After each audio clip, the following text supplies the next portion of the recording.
Namo Sang Hyang Adibudaya, Namo Buddhaya. Bapak Ibu, saudara sekalian, dimanapun Bapak Ibu berada, dan segenap para simpatisan Buddhis yang berbahagia.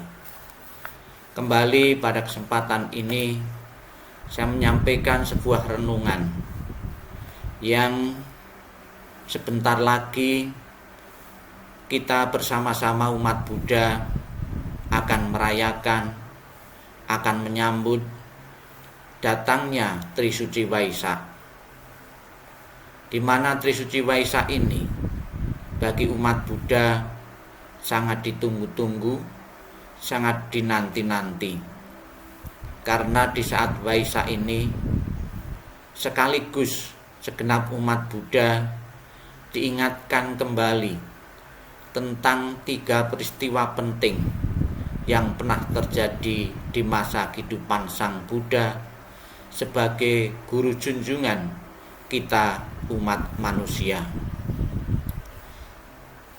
Bapak Ibu saudara sekalian yang saya hormati, perayaan Waisak seperti yang kita ketahui bersama bisa dilakukan di beberapa tempat yang dianggap layak, dan juga ada beberapa umat, beberapa wihara, dan juga beberapa panitia Waisak mengambil tempat-tempat tertentu yang ada kaitannya dengan agama Buddha.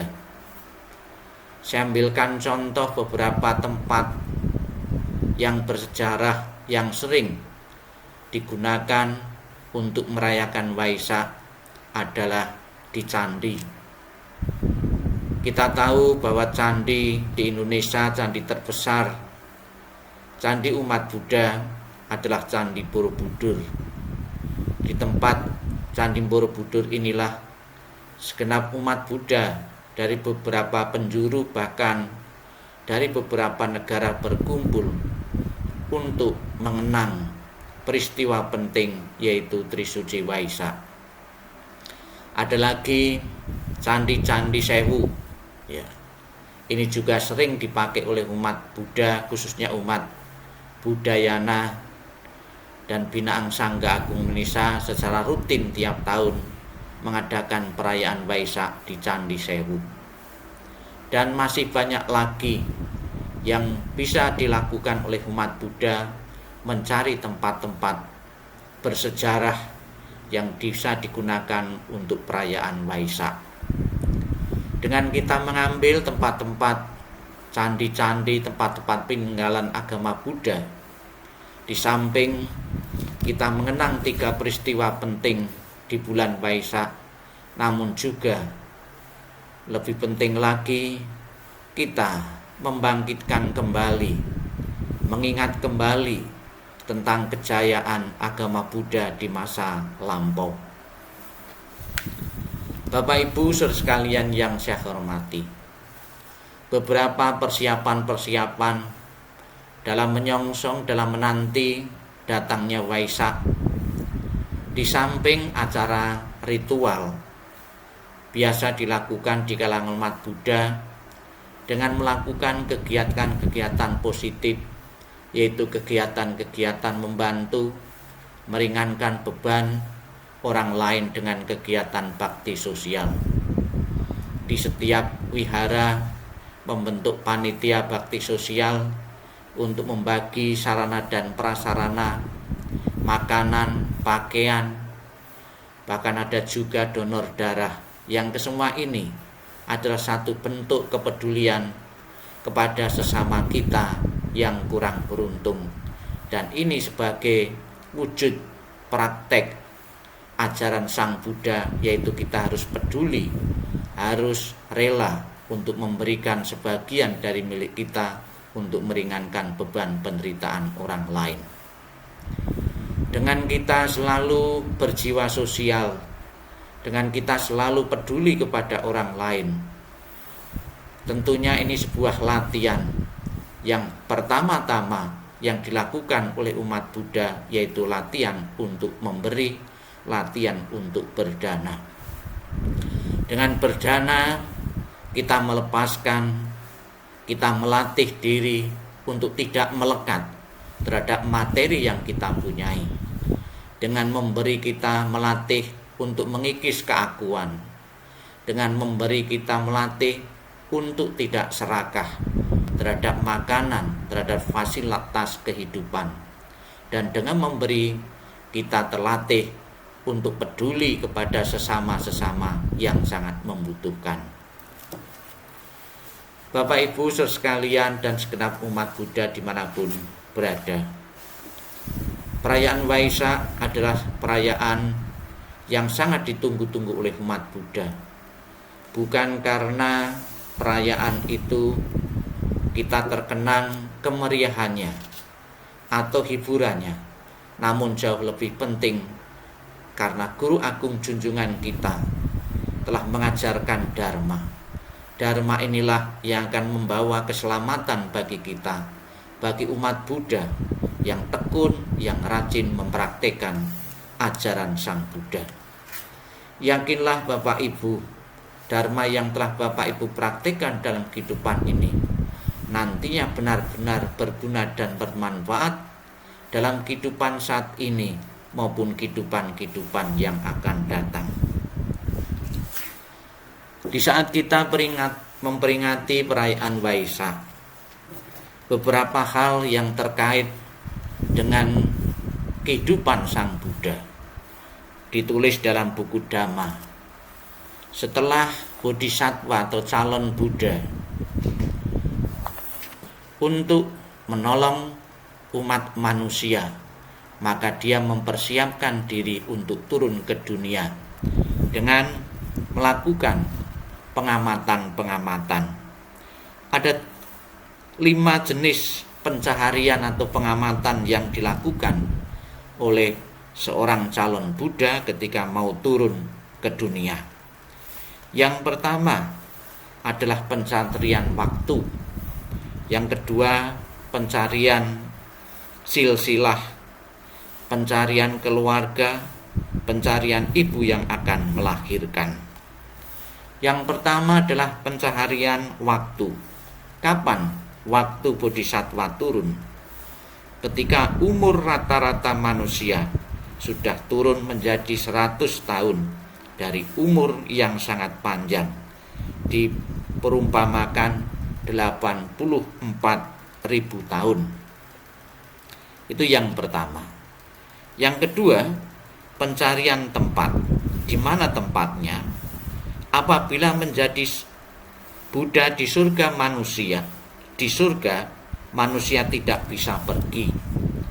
Apabila menjadi Buddha di alam manusia, para dewata bisa turun ke dunia manusia untuk mendengarkan khotbah. Tetapi di dunia manusia yang mana? Manusia di Jambudipa, kendati relatif lebih miskin, tetapi mempunyai akar yang baik untuk menerima Dharma dan melepaskan kemelekatan pada kehidupan duniawi. Jadi tempat kelahiran yang ideal pada masa itu adalah Jambudipa atau saat ini yang kita sebut dengan India. Yang ketiga, pencaharian silsilah. Siapa? Ada 2 pilihan, yaitu kasta Brahmana dan kasta Ksatria. Bila pada masa itu kasta Brahmana dan kasta Ksatria. Bila pada masa itu kasta Brahmana lebih tinggi pada Buddha, akan lahir di keluarga Brahmana.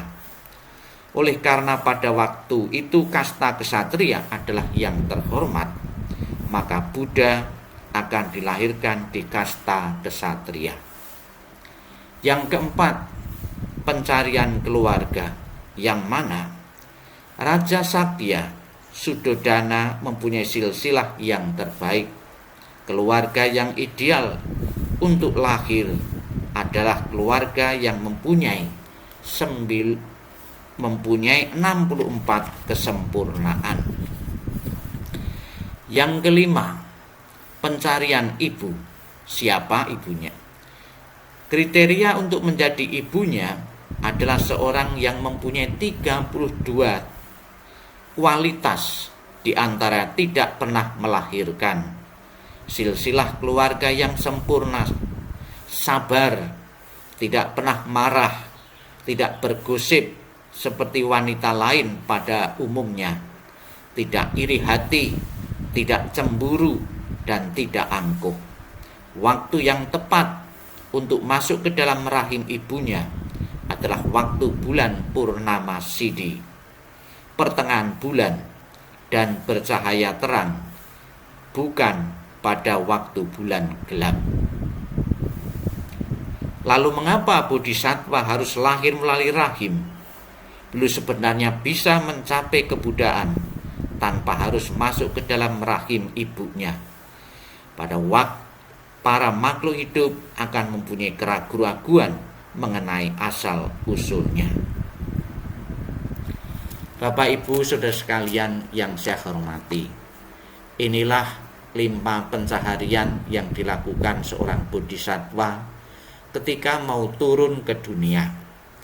Ada hal-hal, ada nilai-nilai kebajikan yang harus kita teladani bagi kita umat Buddha, yaitu yang kelima, pencarian ibu. Seorang wanita yang layak dijadikan sebagai sarana untuk lahirnya seorang bodhisattva, Pangeran Siddhartha, ternyata tidak sembarang wanita. Hanya wanita-wanita, hanya orang-orang yang mempunyai kriteria-kriteria khusus yang layak dijadikan sebagai tempat untuk sarana lahir seorang bodhisattva.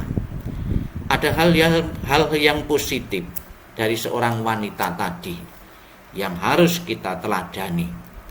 Yang pertama, seorang wanita tadi adalah wanita yang sabar. Kemudian tidak pernah marah. Ini juga salah satu ciri dari kesabaran seseorang. Tidak pernah bergosip, tidak pernah berguncing seperti wanita lain pada umumnya. Tidak iri hati, tidak cemburu, dan tidak angkuh.